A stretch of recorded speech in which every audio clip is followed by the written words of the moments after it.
是2020年8月11号。我们今天的节目呢，信息量比较大，那么内容比较多。首先呢，是跟大家讲呢，川普总统昨天下午啊，他在白宫他出席新闻发布会的时候，仅仅在发布会才开始6分钟的时候，就突然白宫的一个警卫啊，就走到他的面前，跟川普总统讲，要求川普总统呢马上到外面去，立即离开。川普总统当时愣了一下，就好像就意思，为什么我这个新闻发布会才开始，要到外面干什么？然后这个警卫呢，实际上就是告诉川普总统外面出事了，所以说川普总统立即就跟警卫离开了他的新闻发布会的现场。Records hopefully soon. Excuse me.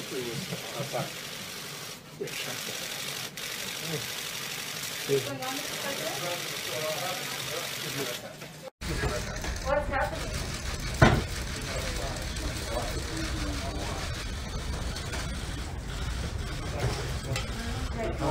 这个新闻发布会呢，是在白宫里面一个新闻会议室展开的，是个小会议室。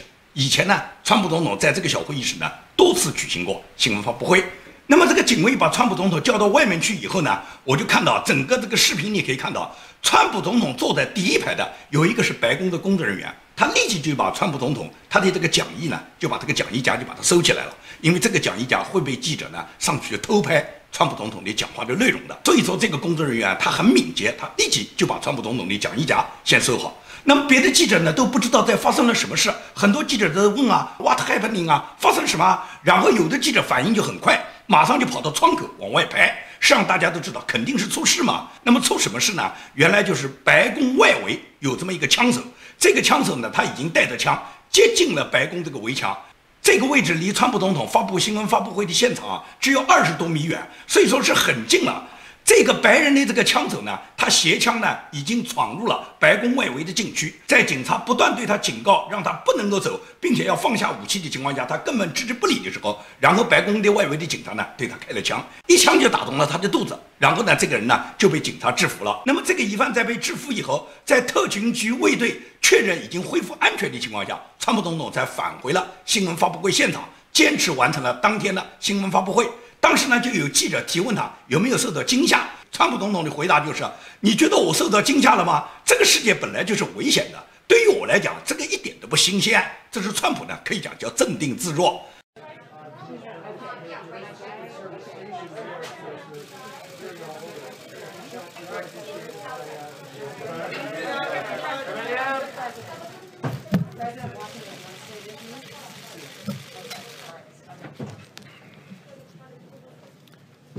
So thank you very much. Did you have something? Go ahead.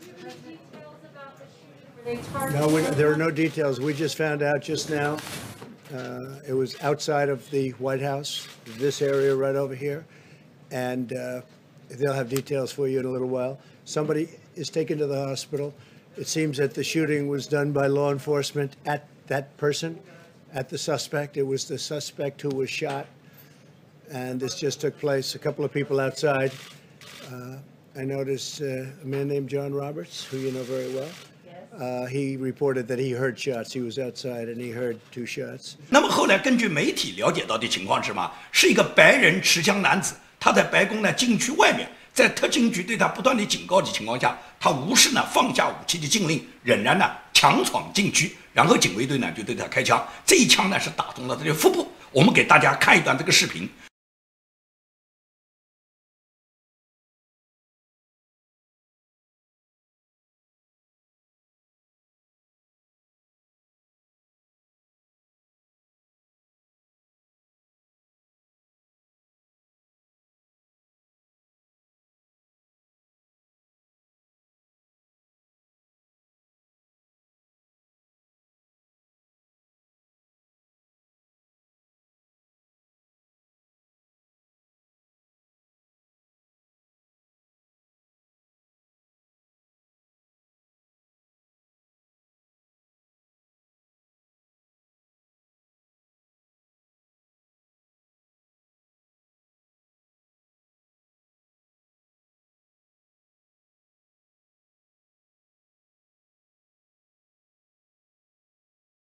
从这个视频里面我们可以看出，整个白宫这个外围的警卫队伍啊，他处理枪击事件啊是非常专业的。你看他在击中疑犯的腹部以后，他马上就把枪手丢到地下，那个手枪啊就用脚踢开，然后警察呢仍然用枪口瞄准疑犯，防止这个疑犯身上拔出第二把枪对警察袭击。然后呢，有一个警察上去给这个疑犯呢，把他这个背铐上好以后，对他全身进行摸索以后，确认他身上没有第二把枪，没有再有武器以后，然后让他侧卧，这样不让他伤口过于疼痛难过啊。然后这时候再叫救护车，马上对他进行抢救。可以这样讲，整个这个处理事件，白宫的这个警卫团队，白宫这个外围的警察团队显示得非常非常的专业。那么作为这个枪手，为什么要持枪？他要接近白宫，强闯禁区。那么究竟是什么原因？这个呢，有待呢警方呢进一步调查。但是川普总统在昨天的这个8月10号的记者招待会上面，他仍然呢完成了他自己昨天要回答记者的问题。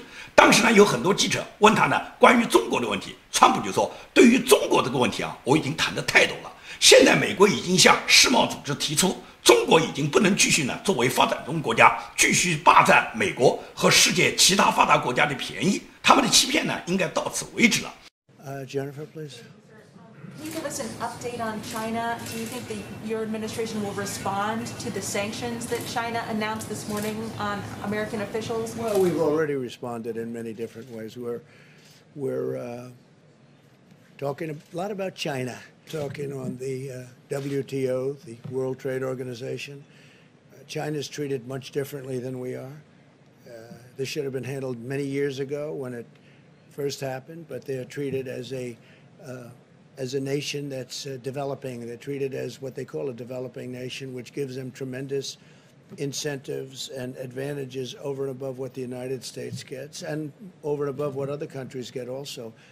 This is a developing nation? I don't think so. I don't think for purposes of what we're talking about it should be. And we are putting in, and we've already put in a request that China should no longer be declared a developing nation and have advantages over the U.S. And I told them that a year ago, and I told them that 2 years ago, and we put it in very powerfully, that they should not have advantages over other countries, frankly, and sure, they're not going to have any more advantages over. This should have been done by numerous presidents a long time ago because it gives them a tremendous boost over everybody else, and it's a very unfair situation. 他同时就说，这段时间我们谈中国谈的很多，因为新冠疫情给美国造成的损失，无论是美国人民的健康还是美国人民的死亡，这个损失都是无法弥补的。现在美国对中国的看法已经完全和8个月之前完全不一样了。曾经我们签过一个友好的中美贸易协定，那时候我对这个协议还抱有好感。但是8个月下来以后，现在已经完全不是那么回事。这个协议对我来讲不重要。We shouldn't have been talking about China. We did a phase 1 deal, and it was a wonderful deal, and all of a sudden it means very little in the overall import of things. They should have never allowed what happened to the world, including us. But this was released into Europe, and it was released into the U.S., and it was released all throughout the world, but it wasn't released into China. And we were doing numbers that will, just were incredible. And we hope to be able to do them perhaps even next year. I think we're going to have an incredible year next year, but that will never pay for the loss of life in our country and all over the world. So we view China differently than we did 8 months ago. Very much differently. 这是川普呢，他本人在昨天新闻发布会上面表达他对中国的立场。同时，新闻发布会上出现的这个枪手的这个插曲，就再次提醒了临近大选，接近川普的人非常多，想害川普总统的人也非常多。有很多人在他们没有办法在选票上面，在选举上战胜民意，能够赢得总统大选的时候，他们就会动歪脑筋。当年里根总统就被人刺杀的，只是那次里根总统他从危难中挺过来了，然后最终里根总统恢复了健康，并且恢复了他作为国家总统执政了8年。那么我相信对付川普总统的这种邪恶的这种方式一定会有的。像这个白人枪手昨天出现，我觉得绝不是偶然的。现在只有2个多月就要进行大选了，目前来讲很多人很疯狂。这种疯狂背后的这个动因很复杂，究竟是来自于美国，还是来自于境外，还是来自于中共，或者是共产主义安提法，或者是中国共产党在背后操作的什么不可告人的目的，这些都有可能。这些呢，我们也不去妄加揣测。但是根据现在的现况，能够分析出，现在就是有人对川普总统的安全造成了一定的威胁。好，我们再谈香港的问题。因为昨天黎智英被抓捕以后，在全球都引起了巨大的反响。黎智英被抓捕以后，美国副总统彭斯他专门发推文表示，他说中共的这种行为是严重的冒犯了全球热爱自由的人民。当我和黎智英在白宫会见的时候，他捍卫北京曾经承诺过给香港人民民主、权利和自治的精神，使我备受鼓舞。彭斯副总统就说，美国将继续和黎智英以及所有热爱自由的香港人民站在一起。这也就是彭斯副总统表达了他的立场和态度。那么黎智英现在中共给他定的这个罪名，国安法治他的罪，说他是勾结境外敌对势力啊。那么他勾结的境外敌对势力就是彭斯和蓬佩奥啊。那彭斯、蓬佩奥境外敌对势力，你打击啊，你制裁啊，你怎么不敢制裁人家彭斯副总统，不敢制裁人家国务卿蓬佩奥呢？你去拿人家黎智英去撒气。黎智英作为一个年过70的亿万富翁，能够在威胁面前不退却，始终站在抗争的第一线，就是说黎智英他已经想好了，他根本就不会强暴。包括这个周庭嘛，周庭很年轻嘛，一个90后嘛，96年才出生的哇，是国安法之后，然后在香港被抓捕的第一个女政治犯哇，可以讲历史一定会记得住周庭。那么周庭也好，黎智英也好，中共抓捕周庭、抓捕黎智英，实际上就等于自己给自己在全球做了一个恶行的大广告。中共唯一的收获就是让全世界再一次看到中共的这个恶劣和无耻，中共这个共产党的邪恶。可以讲，苹果日报的股价不降反而升，就说明什么？就说明人心公道，说明人心何在。为什么苹果的股票不降反而升啊？董事长被抓了以后，哪个股票不跌的啊？为什么苹果的股票大幅上涨啊？这就说明香港人民的民心。大家都知道，一般来说买股票投资的人，绝大部分都是中产阶层，或者讲以中老年人为主。为什么？年轻人你刚刚大学毕业，即使是你到职场上面混到一个很好的一个白领的地位，收入也很高，但这时候你的收入，你又要结婚，又要供房，又要买楼，又要买车，又要应付自己刚刚起步的这个新生活。所以说，年轻人有大把闲钱去投资的是不太多的，一般都是中年人和老年人。也就是说，苹果股票之所以大涨，涨到都几乎要熔断的地步，那也就是什么？是香港的中老年人撑起了苹果股票。大家都知道，苹果股票被共产党打击以后，有可能自己的投资是血本无归的。我昨天已经说过了，当选票不能表达人民正义的意志的时候，人民就用股票来表达他们的意念，也就是他们支持苹果，他们就要支持壹传媒，他们就要支持黎智英。所以说，香港是一个什么阶层啊？年轻人不惜命，中年人不惜财，老年人不畏惧。这么一个民族，这么一个种族，你在全世界在哪个民族能找到这么优秀的一个群体？所以说，香港人民不赢，哪一个民族能赢呢？因此，在这个情况下，我们就可以看到，香港民众的不畏强暴，他们绝不简简单单是对黎智英个人的支持，他们是对正义的支持。包括苹果日报已经被买断，包括苹果股票的暴涨，包括连黎智英被抓的2个儿子的餐馆面前排起的长队，都说明香港民众他们始终站在正义的一边。这就很清楚嘛。在昨天黎智英被抓捕以后，也就是8月10号的下午，有一批呢这个香港的红卫兵，这些五毛，这些老粉红，老年人为主，以老年妇女为主，大概有10几个人，他们跑到了黎智英位于何文田的住宅外面和将军澳壹传媒大楼外面，他们开香槟拉花炮庆祝，说是庆祝黎智英被抓。结果当场呢被巡逻的警察把他们扣下来，因为巡逻的警察以他们涉嫌违反疫情下不得超過2人限聚令，對他們發出傳票控他們的罪。收幾錢嚟㗎？你大陸落嚟㗎？你嚟慶祝咩啊？慶祝黎智英咯！繼續啊，繼續啊，繼續啊！慶祝黎智英，仲有慶祝啲咩啊？再慶祝啲咩啊？走嚟呢度送一程嚇，我哋揾啲香檳嚟送佢嚇，送到酒樓。黎智英上路，係自己好啦喂，唔好碰到人啊！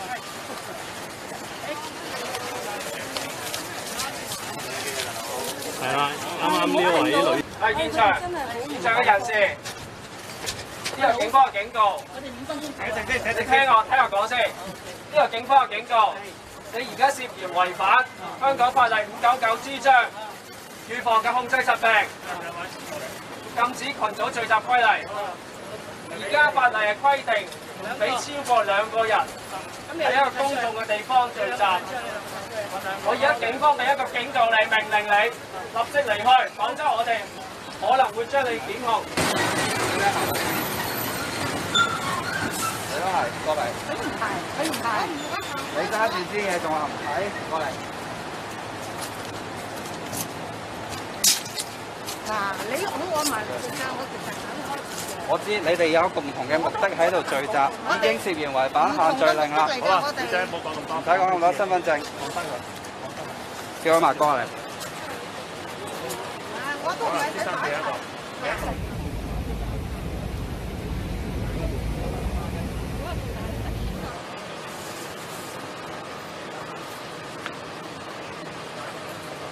所以说五毛是不得好死的，港警里面也有正义人士，这就是说人心向背嘛。昨天中共又公布了对美国11个官员和议员再一次给予制裁的这个命令，结果制裁的人没有一个人跟中共有一点关系。真正境外敌对势力被中共指称为境外敌对势力的蓬佩奥也好，彭斯也好，他们不敢制裁，他们就把人家卢比奥拉出来再制裁一次。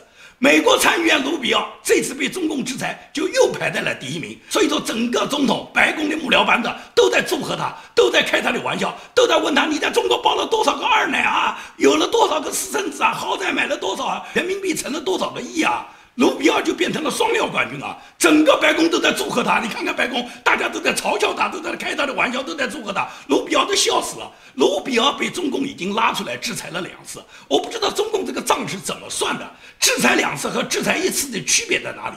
上次冻结嘛1次城管，结果1分钱也没动到，这次再冻结1次城管，还是1分钱没动到。中共恨不得从文工团里面送几个情妇给卢比奥啊，制裁不到卢比奥，把他那几个情妇拉出去，狠狠的制裁打击1次也好啊。问题要有啊，人家要看得上的，人家愿意把自己的1毛钱存在你中国银行嘛。你中共对人家这11个美国这什么官员议员制裁，人家没有一个人跟你中国有过1毛钱关系，除了你过了2次嘴瘾之外，还有什么收获呢？就在我准备这一期节目，也就是说我在录制的时候，我的电脑上呢跳出黎智英和周挺，包括黎智英的2个儿子呢被保释了，也就是经过被羁押30多个小时以后，终于被保释了。那么过去呢，大家都有一种担忧，就是说过去香港其实在整个反送中运动中是抓了好几千人的，那么那些人都很快得到了保释。但是国安法呢曾经说过国安法是不予以保释的，因此呢我们就非常的担忧，在黎智英和周挺被抓以后呢，这次呢保释呢这个可能性很小。但是呢，最终还是给予保释了，也就是黎智英在被抓捕36个小时之后，他和他的儿子呢都获得了保释，周挺也获得了保释。那么保释金呢是20万，这个呢就比过去把保释金提高了很多，因为过去在反送中运动中，一般被抓捕的保释金呢就是1000港币，那么这次要20万。网上呢很多人很欢欣鼓舞，在庆祝，就是庆祝黎智英和周挺呢都获得了保释，大家这个心情我们都能理解。很多人都说这么快得到保释，肯定是美国强大的压力。其实我要告诉你，黎智英再关下去就关成了全球首富了。苹果日报卖得来不及印，股票涨得嘛要熔断。从黎智英被抓捕的那一天，香港就出现了排队买苹果日报的这个长队。苹果日报平时只印7万多份啊，但是在星期二黎智英被抓以后，苹果日报加印到55万份，报纸还是卖光了。现在香港的民众就说，为了支持黎智英，现在苹果日报你共产党你是关不掉的，哪怕苹果日报出白纸我们都买。这就是香港民众的民意嘛，强大的民意啊！以前这份报纸一天只能卖7万份，一天只印7万份的，可以讲还没有建明出一个自媒体，我一天一个自媒体，我的阅读量还不止7万个呢。但是苹果日报过去只敢印7万份，因为印多了卖不掉，报社就有损失啊。现在卖到55万份都还不够印。那就说明什么？那就说明香港强大的民意嘛，也就是你中共你关不住，你再怎么样去关黎智英，人民都是支持黎智英的。所以说你可以看到，中共他制裁美国的11个什么议员、什么行政官员，其实美国这11个议员和官员，他们本人都是社团的领导人，都是可以讲是民意代表。他们没有一个是掌握公权力的，一个负责实际性工作的。而美国打击中共的这11个人，全部什么？全部是共产党手握重权和香港手握重权的官员，这些人都是可以讲叫无恶不作的。而中共去制裁人家美国的人呢，这11个议员和行政官员呢，你看清一色的是共和党人，没有一个民主党人。民主党这个总统竞选人拜登和民主党的议长 Nancy Pelosi 在黎智英被捕以后，根本就没有发表过任何谴责中共的言论。而彭斯副总统也好，包括共和党参议员多数党的领袖麦康奈尔，他们都发表了自己的评论，都针对中共抓捕黎智英的这个行为给予严厉的批驳。这就可以看出道德价值观了嘛，就可以看出民主党和共和党他们在人类道义上的他们的选择嘛。美国政府在宣布制裁中共11名中共和香港官员之后，五眼联盟国家，也就是美国、英国、新西兰、澳大利亚、加拿大这5个国家的外交部长联合发表了一个联合声明，他们要求中共兑现1国2制的承诺，敦促香港政府尽快举行他们的选举，而不可以随随便便把香港的立法会选举就推迟1年。这个你绝不简简单单看它是一份声明，更是一份严厉的警告。也就是五眼联盟，它在美国制裁之后，其他国家是协同美国一同作战的。而美国现在对中共的变化非常明显，美国驻中国大使馆从今天开始起，它的官方账号全部新换了头像，新换的头像就是由原来的蓝底黄边装饰为白底黑字，把原来图标上有中国的2个字去掉。现在新的这个图标在微博啊，在推特上全部已经更换了新的图标。为什么换啊？美国驻中国大使馆为什么要更换？你要考虑这个里面深刻的内容，也就是美国和台湾之间的关系已经达到什么？美台之间可以建交。美台现在是部长级访问，我认为下面就是总统或者副总统级访问。等到达到双边交流已经达到足够的那个热度的时候，美台就可能建交。美台一旦建交，那100%中美就走到了战争的边缘，也就是你中共打不打哇？你断不断交啊？你断交你就打，你打那么你共产党就亡；你不打你不断交你就忍得气。你忍住气的结果就是台湾就会重返国际舞台，也就是中华民国就会重返联合国舞场，也就是国际舞台上以后只有中华民国，只有台湾，没有你中共啥事儿了。你中共要么就翻脸就打嘛，那么你中共跟美国打那是最好了。这仗一打完，那么也就是城头变换大王旗，共产党你就灰飞烟灭了。现在美国已经正式通知香港，从8月11号开始起，以后香港任何货物进口美国必须去掉香港制造几个字，只可以写 Made in China， 就写中国制造。这就是1国2制被中共破坏以后最典型的一个结果嘛。以后就再也没有香港制造了嘛，必须是中国制造嘛。因为国际通行的制造就必须要写你制造国的产地，而过去香港已经有过100年的香港制造，到今天已经寿终正寝了。从现在开始起，你只能 Made in China 了。而 Made in China 中国制造是一个什么货色，是一个什么质量，全世界人民都清楚。所以说香港的产品你一旦打上中国制造以后，那么香港你就变成跟中国的那些垃圾产品跟淘宝上那些垃圾产品是一个档次了。以后你要出口，你只可能是归类的那些最廉价的垃圾类产品。所以说100年的香港制造就被中共毁于一旦，这就是中共他自己自作孽嘛。所以说香港它不仅是必须把它所有的产品打上中国制造，取消香港制造之外，那么以后香港的任何货物都跟中国大陆享受同样的贸易税率待遇，也就是香港再也没有优惠待遇，香港所有的关税都跟中国大陆执行的是一模一样了。这么好好的一个香港，这么一个东方之珠，一个100年英伦打造的这么一个灿烂的亚洲的金融中心，就给中共完全毁掉了。那么中共毁掉这个香港，香港人民他们蒙受了巨大的损失。本来香港的很多的小产业主，他们以香港制造，把香港制造这个优质产品还可以推销到全世界。现在就跟你中国大陆那些假冒企业，那些淘宝上的那些劣质产品是一个档次。所以说香港制造从此不在。而被制裁的这些官员呢，你们应该也跑不掉。现在对你们制裁这些官员，你别看这些官员嘚瑟，什么骆惠宁啊，什么林郑月娥嘚瑟，我们在美国没资产，你在美国没有资产，但是银行要打击啊。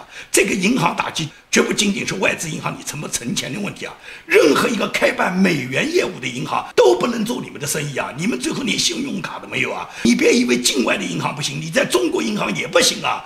中国银行也好，交通银行也好，建设银行也好，中国的工农交建这几个大的银行，哪个银行敢不发展美元业务呢？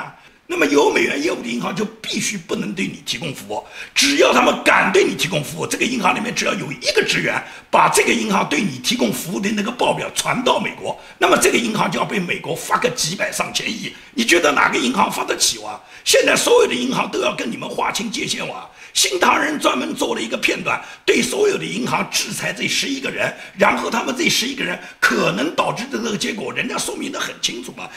美国财政部制裁林郑月娥等11名中港现任或前任高官后，香港金融管理局8月8号晚间对业界发出通告，声称外国政府单方的制裁不属于国际针对性金融制裁制度的一部分，在香港没有法律效力。但是目前各大银行都有制裁政策，例如汇丰银行和集团成员恒生银行都在制裁政策声明中承诺遵守由欧盟、香港、英国、联合国以及美国制定的制裁法和规例，按照制裁名单对全球的顾客、客户和交易进行筛查，禁止可能违反制裁业务的往来，阻挡或拒绝交易，并会向监管机构举报任何违反制裁法的情况。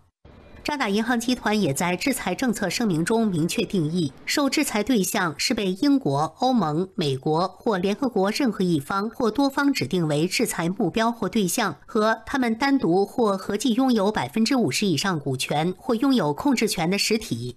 而且渣打集团还表示，他们的制裁政策可能更为严格，即使在法律法规允许的情况下，集团采取的政策是绝对不涉及与受制裁对象有直接或间接的任何交易，或对受制裁对象带来任何利益。此外，在香港拥有零售业务的美国花旗银行遵循美国经济制裁与禁运条款。总部在新加坡的星展银行也表示，致力遵守联合国、欧盟、美国及经营地所在司法管辖区所适用的各项制裁法律和规例，禁止或限制被制裁个人和实体的商业业务、交易及客户关系。你可以看，银行对你们的制裁是绝对不会手软的。尽管什么渣打银行、汇丰银行，他们向中共表态，他们说他们支持香港国安法，但是涉及到银行利益的时候，他绝对不会把美国已经制裁的这11个人，银行会给你们提供1毛钱的服务，银行跟你们划清界限，绝对不会允许你们把钱再存到这些银行来。这不光是你们，你们的儿女、你们的近亲属都是这样。林郑月娥她嘚瑟，林郑月娥你嘚瑟，你儿子也不能存款，也不能存在境外银行，也被打击啊！不光你儿子，你未来的儿媳妇也是这样啊！哪一个女的嫁到你林郑月娥家，那么必须要承担跟你一样受制裁的结果。你觉得哪个女孩敢嫁我啊？我觉得你儿子就只能到山东大学去了，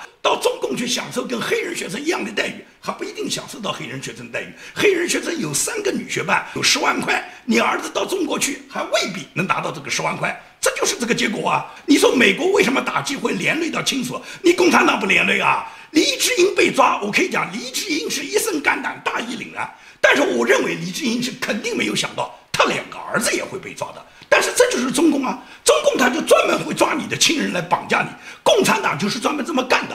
一旦把你抓了以后，把你的亲人抓了以后，然后就用你的亲人来威胁你，到了那个时候你就觉得你一个人你不怕，有什么事你一人做事一人担。但是如果连累亲人，让儿女跟着你受罪，你心里面就觉得很有愧啊，对不起儿女啊。共产党是专门干这个事。我在我的节目里面已经跟大家讲过，在我的1000期节目里啊，已经跟大家说过，共产党连你未来的妻子都要绑架，连你未来的老丈人都要绑架。共产党就是用亲情锁定你，最终让你在他们绑架你的亲人上面让你屈服。这就是共产党的手段啊！共产党什么？共产党是这个世界上最邪恶的，比本拉登邪恶多了，比希特勒邪恶多了。共产党可以讲，他的这个邪恶在100年前，也就是从南湖那条船开始，他的这个邪恶的基因就种下了。这么100多年来，无论他在井冈山还是在延安，至于49川镇以后到了北京城以后，他们可以讲叫恶贯满盈。你一日反革命，你就终身反革命，你就全家反革命，你所有直系亲属你一个也跑不掉。所以说，共产党就这么株连的。你怪人家美国人打击你的是一个违反人权的官员，涉及到你的近亲属，那活该。做你林郑月娥的儿子，就要承担跟你林郑月娥一样罪恶的代价。而你们唯一可以投靠的就是中共，就到中国大陆去。但是共产党有一天感觉到你林郑月娥已经没有用了，那么就像一条死狗一样就把你抛出去，卸磨杀驴。是林郑月娥和所有被美国制裁这11个中国和港府官员他们最终的结局。好，今天的节目就跟大家讲到这里，谢谢大家。